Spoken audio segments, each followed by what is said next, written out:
Clovis roamed the glacial tills of the Montana highline as a boy, he hadn't yet realized that he was walking in the footsteps of the very first Montanans who lived there over 13,000 years ago. But he would become a renowned Montana archaeologist and take it upon himself to embark upon his search for the first Montanans.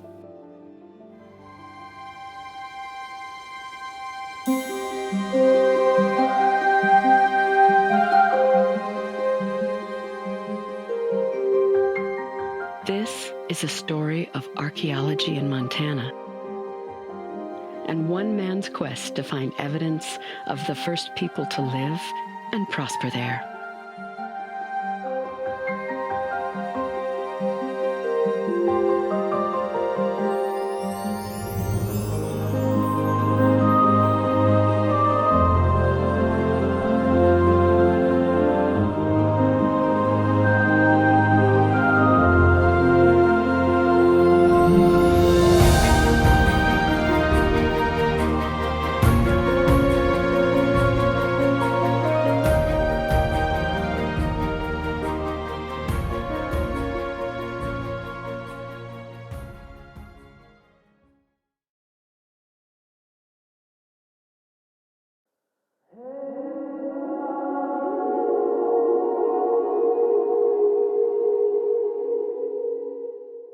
On a hazy, late summer morning in 2017, a group of professional and amateur archaeologists gathered at the famous MacHaffie Paleo-Indian site south of Helena, Montana.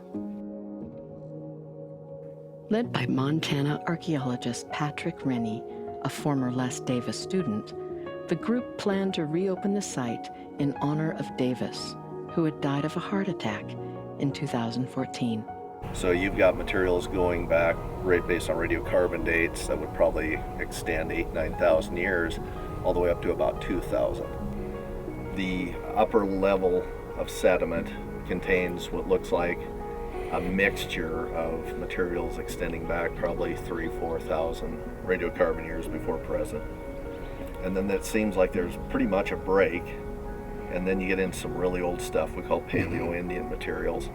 Les was always hindered by the high water table. Water tables dropped, so we're trying to finish up some work for Les or anything else and just see if there's anything that may be Folsom. We'll see what we get. So basically this is just an effort to do what Les always wanted to do, and that was see how deep the materials go. The MacHaffie site is internationally known.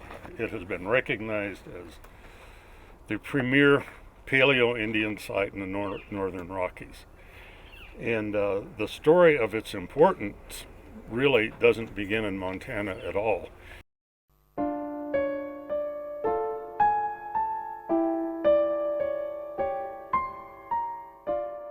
Prior to the year 1859, the concept of prehistory did not exist. In the mid-17th century, Archbishop Ussher boldly calculated from biblical scripture and other writings that the earth was created around 6 p.m. on October 22nd in the year 4004 BC. Many Christian scholars of the Age of Enlightenment questioned the unscientific timeline. Yet the debate rages to this day. How old is the Earth? And when did humans arise? By the mid-18th century, through years of observing Earth processes, James Hutton developed the principle of uniformitarianism. Hutton reasoned that the Earth is in a state of perpetual change as a result of uplift, erosion, and sedimentation. He recognized that sediment from eroding mountains is laid down horizontally, in oceans or floodplains, for example, with the older material deposited at the bottom and successively younger layers above. This created a chronological layer cake stratigraphy. He theorized that the gradual erosion and sedimentation that can be observed in the modern age is an analog for Earth processes through time. Over half a century later, in 1830, Charles Lyell, the preeminent geologist of the day, popularized the work of Hutton in his famous text, Principles of Geology. Uniformitarianism became the foundation upon which all of geology and archaeology would be based. Lyell came to believe that the Earth was indefinitely old. He coined the term Pleistocene as a new geological epoch indicated by massive silts and gravels along with large erratic boulders that had been deposited by receding glaciers and ice sheets. This has come to be known as the Ice Age. Extinct mammal remains were found in these deposits, but not in the overlying sediments. Still, without modern absolute dating technologies, like radiocarbon dating, the actual age of the deposits was elusive.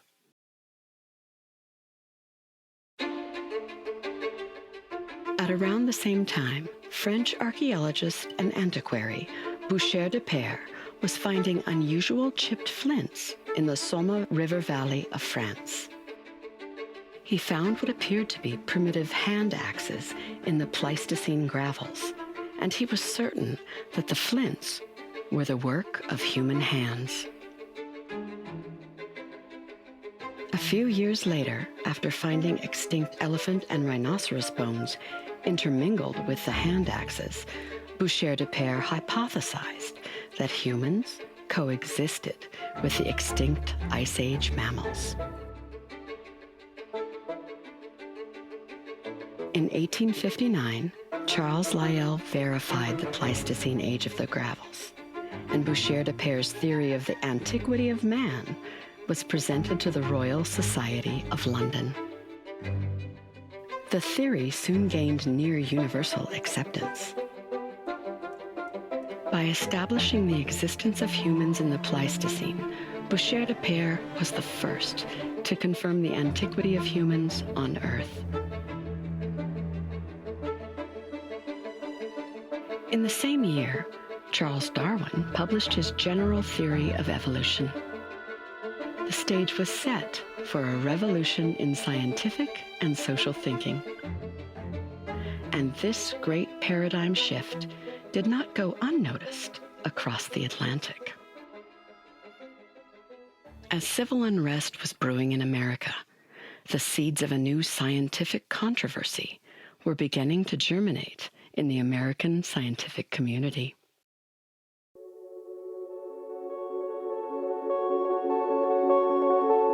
Since the antiquity of humans on Earth had been verified in 1859, American archaeologists like Charles Abbott searched for Ice Age man in America.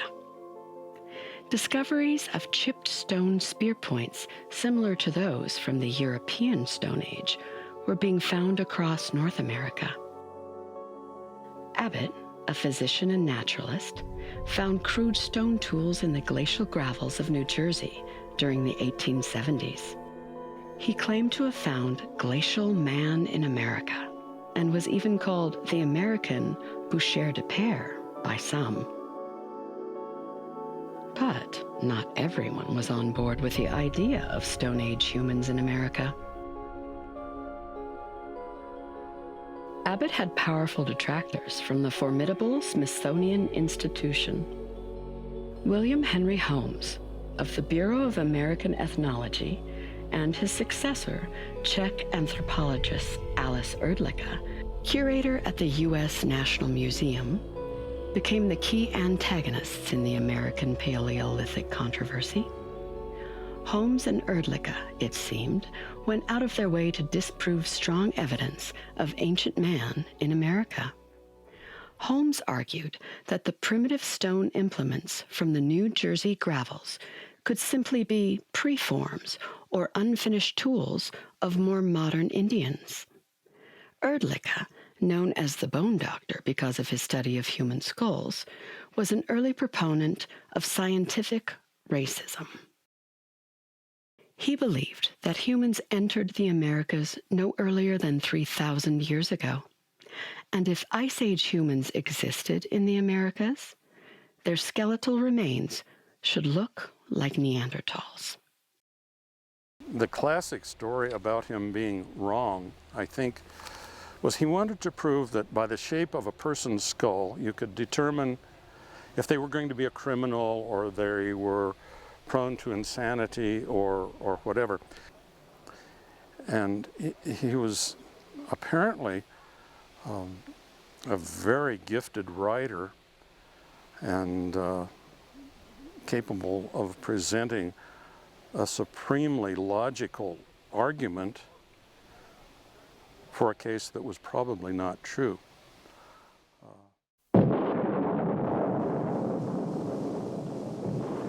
During the hot August of 1908, a heavy rainstorm inundated the headwaters of the Cimarron River, and a devastating flood washed through the town of Folsom, New Mexico. Many people died that day, and great quantities of earthen debris and vegetation washed out of the desert canyon, along with thousands of years of human cultural artifacts. George McJunkin was an African-American cowboy, foreman at the Crowfoot Ranch upstream from Folsom. He was born into slavery in 1851 and later became a self-educated amateur naturalist.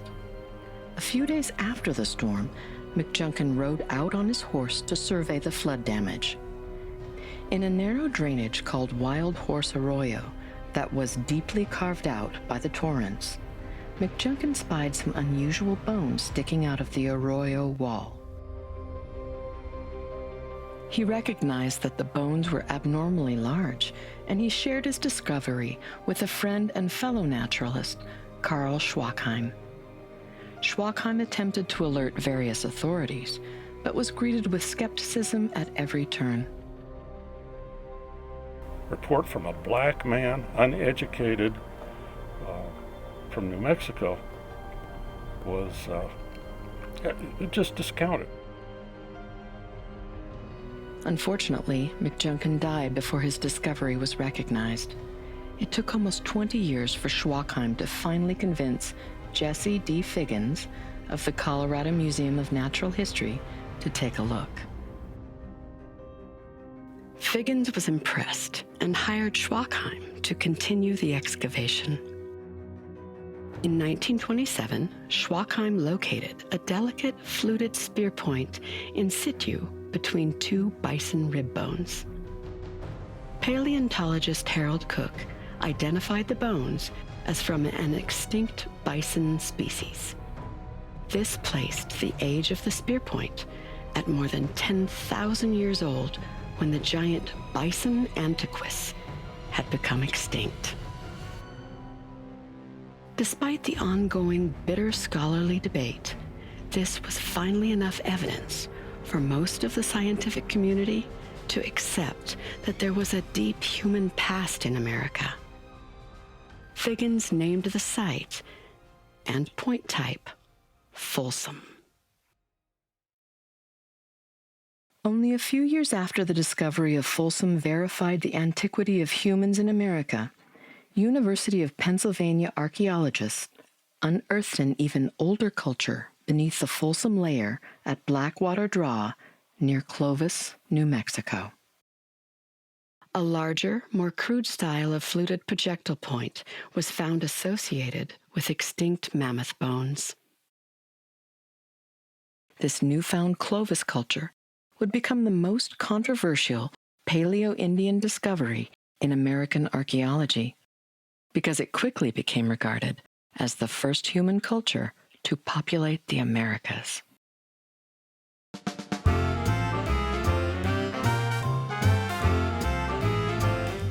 A near hiatus from field research during World War II led to a post-war surge of interest in archaeology. World War II ends.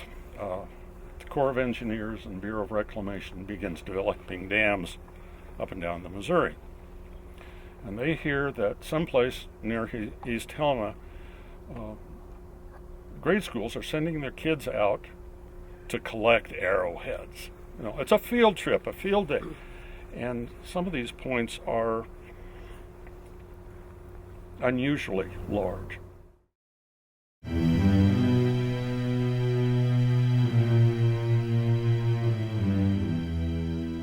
The year was 1951. Richard Forbes sat in his canvas wall tent at the MacHaffie Archaeological Site a few miles south of Helena, Montana, puzzling over some of the oldest artifacts ever found in North America. The sweet smell of pipe tobacco, oil-treated canvas, and pungent kerosene fumes filled his nostrils. Utah anthropologist Carling Maloof had finished his doctorate at Columbia University in 1948 and was soon offered a faculty position at the University of Montana in Missoula. In 1950, Maloof convinced his young protege, Richard Forbes, to do his PhD on the well-known pot hunter site in Montana. The history is long, actually. It's as long as anything that we probably got in Montana as far as interest and research goes. It had been collected by locals, arrowhead hunters, since at least the early 40s, probably the 30s, maybe going back farther than that. It had only been some 20 years since Ice Age man was verified in North America, and the image of spear-throwing Stone Age hunters pursuing giant Ice Age mammals in America was a popular trope of the day. Les Davis was just entering high school. Digging down through thousands of years of Montana time, Forbes found evidence of middle to late archaic hunters, using the site from 7,000 to around 2,000 years ago. Below that level, he uncovered a Scott's Bluff component dated to 10,000 years ago. And digging deeper, he found Folsom-style Paleo-Indian projectile points, which pushed the age of this secluded Montana campsite to more than 11,000 years ago. At the end of the 1951 field season, the New York Times hailed the MacHaffie site as the first clearly stratified Paleo-Indian occupation with a Folsom component at the bottom and continuous occupation for over 10,000 years. It was also recognized as the northernmost excavated site of its kind in North America.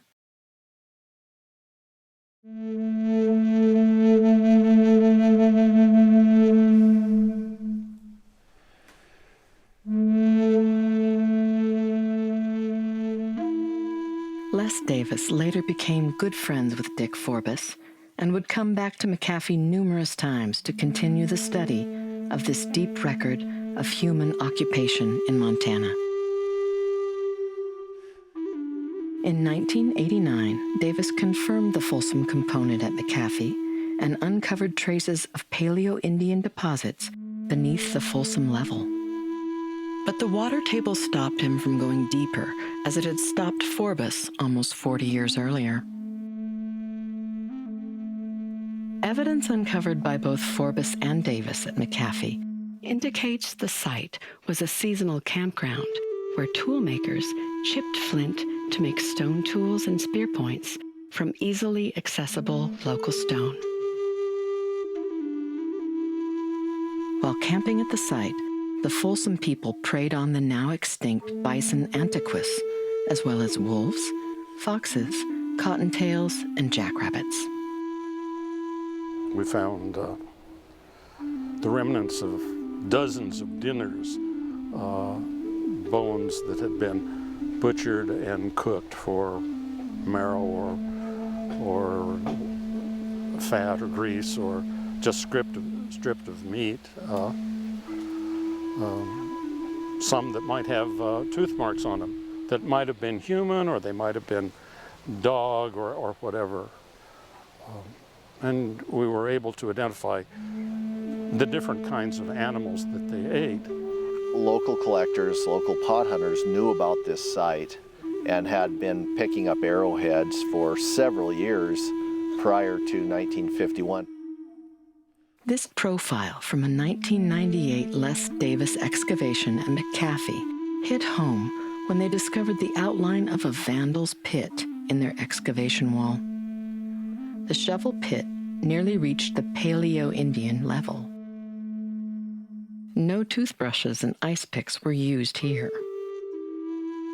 In his career, Davis made it a priority to educate people of the importance of leaving artifacts in place to preserve the context of Paleo-Indian lifeways.